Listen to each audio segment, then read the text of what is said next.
अस्सलाम वालेकुम पाकिस्तानियों। अपार्टमेंट ख़रीदने से पहले आपने दो तीन चीज़ें हैं वो कंफर्म कर लेनी है। तकरीबन 6 से 7 साल हो गए हैं मुझे इस फील्ड के अंदर। कोशिश करता हूँ कि मैं अच्छी रहनुमाई और गाइडेंस लोगों को दे सकूँ, क्योंकि मेरा ये मानना है कि आप जिस जगह पर बैठे हैं या जिस शोबे से आप तल्लक़ रखते हैं, उस शोबे से अगर लोगों का नुकसान हो रहा है तो वो आपका भी नुकसान है। अपार्टमेंट जब आप किसी डेवलपर के पास लेने जाते हैं तो सबसे इम्पोर्टेंट चीज़ है वो है रेट।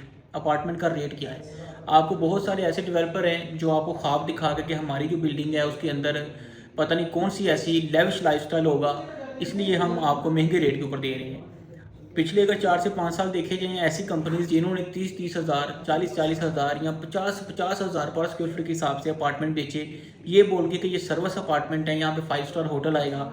आज वो सारे लोग नुकसान में हैं, क्योंकि कोई एक ब्रांड है, बेशक 5 स्टार होटल है, वो भी किसी हद तक आपको एप्रिसिएशन दे सकता है, डबल या ट्रिपल रेट्स नहीं कर सकता। अभी एक बहुत बड़ा ग्रुप है, पहले लाहौर में काम करता था, अभी वो इधर इस्लामाबाद में भी आए हैं। उन्होंने 2-4 चीज़ें रटी हुई हैं, जिम, स्पा, सैलून, जकूज़ी। ये हमारे ये आ रहा है, हर स्टैंडर्ड प्लाजे में ये चीज़ें होंगी। और वो investor rate, pre launch rate उनका 25,000 पर स्क्वायर फीट है। तो बेवकूफ़ नहीं बनना आपने। 25,000 पर स्क्वायर फीट रेट किसी भी बिल्डिंग का, इवन ग्रे स्ट्रक्चर जिसका कंप्लीट है उसका भी ज़्यादा है। मेरे पास ऐसी बिल्डिंग्स मौजूद हैं जिनके अंदर 5 स्टार होटल, अरमादा होटल साइन हो चुकी हैं, और पाकिस्तान का सबसे जो बड़ा डेवलपर है वो उसको डेवलप कर रहा है। और बुराक हाइट्स के नाम से हमारा एक प्रोजेक्ट है जिसका ग्रे स्ट्रक्चर कंप्लीट है। वहाँ भी आपको 16, 17, 18 हज़ार पे अपार्टमेंट मिल जाएंगे। वही सीमेंट, वही सरिया, वही शहर, वही हवा, वही पानी। तो इन्होंने ऐसा कौन सा किया है कि ये 25,000 पर स्क्वायर फीट के हिसाब से प्री लॉन्च दे रहे हैं? ये अगर आप ये क्वेश्चन उनको करेंगे, वो आपको एक लाइन बताएंगे, जिम, स्पा, सैलून, जकूज़ी। उनके चेयरमैन से लेके नीचे जो सेल एग्जेक्टिव है उस तक उन्होंने यही लाइन रटी हुई है कि हमारी बिल्डिंग में जिम, स्पा, सैलून, जकूज़ी सारी फिल्में हैं। थोड़ा सा बच जाया करें। रेट सबसे इंपॉर्टेंट है, किस रेट के ऊपर आप बाइंग करते हैं।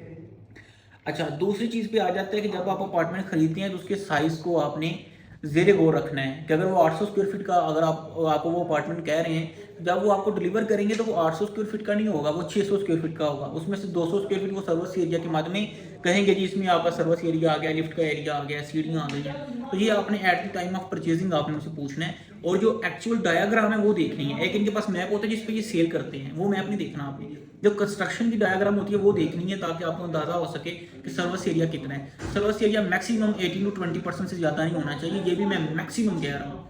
जो बहुत ही अच्छी बिल्डिंग है उसमें होना चाहिए, नहीं तो 15-18% इज इनफ। अच्छा, ये दो चीज़ें हो गई, आपने ये लाजमी कंफर्म कर लेना है। और अपार्टमेंट खरीदते वक्त तीसरी चीज़ जो हम सबसे ज़्यादा इग्नोर कर देते हैं वो है कंस्ट्रक्शन मटेरियल। आप उनसे ये क्वेश्चन करेंगे आप कौन कौन सी कंपनी का मटेरियल यूज़ करेंगे इसके अंदर, ठीक है। और तीसरी जो सबसे बड़ी चीज़ है, आपने ये देखना है कि सराउंडिंग के अंदर जो हाउसिंग यूनिट्स हैं, जो घर बने हुए हैं, वो किस कीमत के ऊपर हैं। अगर तो उनकी कीमत 4 करोड़ 5 करोड़ रुपया घरों की कीमत है, इसका मतलब कि वहाँ कम्युनिटी 4-5 करोड़ वाली रहती है, उसमें आपको 1.5 करोड़ 2 करोड़ का अपार्टमेंट ठीक है।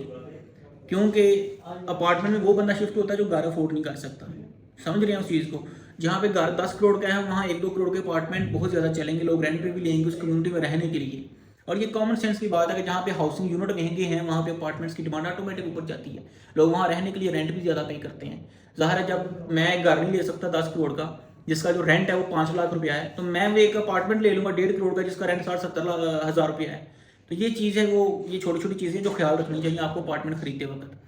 और खुद एनालिसिस किया करें, हर चीज़ का खुद एनालिसिस किया करें कि ये जो चीज़ मैं ले रहा हूँ, बेशक आपका दोस्त है, भाई है, कंसल्टेंट है, नो डाउट आपको एक ट्रस्ट मान जाता है, लेकिन फिर भी रीवेरीफाई किया करें। और ये अच्छा लगता है कि अच्छा कंसल्टेंट हमेशा आपको यही बोलेगा कि आप वेरीफाई अपने मुँह पे चीज़ें करें, ताकि आप सेटिस्फाई हो सकें और आपको एक पीस ऑफ माइंड भी मिले कि मैं जो चीज़ ले रहा हूँ वो अच्छी है। बहुत शुक्रिया।